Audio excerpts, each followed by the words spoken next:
기름값이 2달 넘게 고공행진을 이어가고 있습니다. 정부는 연료비와 물가 상승을 억제하기 위해 어제부터 유류세 인하폭을 확대했습니다. 얼마나 내렸는지 주유소에 나가 있는 최직의 연결해서 알아봅니다. 권남기 기자.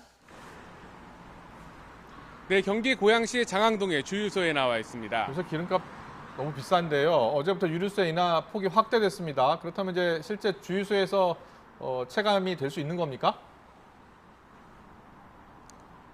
네, 그렇습니다. 저 같은 경우는 지금 정유사 직영주유소에 나와 있는데요. 직영주유소들은 어제부터 유류세 인하분을 값에 반영하면서 실제로 가격이 떨어진 상태입니다. 이곳 주유소만 봐도 휘발유의 경우 리터당 83원이 떨어지면서 리터당 1,900원 아래로 내려간 모습을 볼 수 있습니다. 하지만 일반 주유소의 경우 실제 가격이 떨어지기까지는 2주 정도 시간이 소요될 거로 보입니다. 기존에 받아놓은 재고가 있기 때문인데요. 정부는 어제부터 유류세 인하율을 기존의 20%에서 30%로 확대했습니다.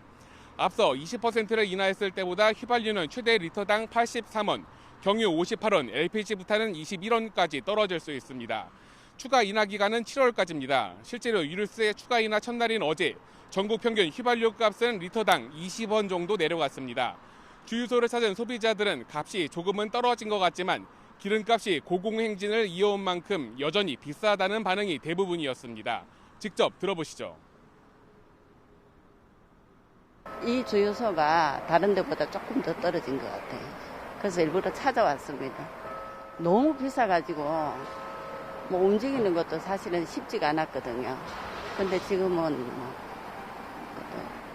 크게 느끼지 못하겠지만 그래도 조금은 떨어진 것 같아요. 네, 휘발유 값은 지난 3월 10일 리터당 1,900원을 돌파한 이후 50일이 넘도록 그 아래로는 떨어지지 않고 있는데요.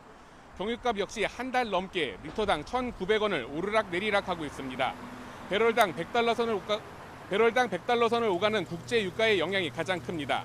여기에 최근 환율이 급등하며 유류세 인하 효과가 그만큼 떨어질 수도 있다는 걱정도 나옵니다. 기름값 부담은 경제 전반에 영향을 미치며 물가를 끌어올리고 성장에 발목을 잡습니다.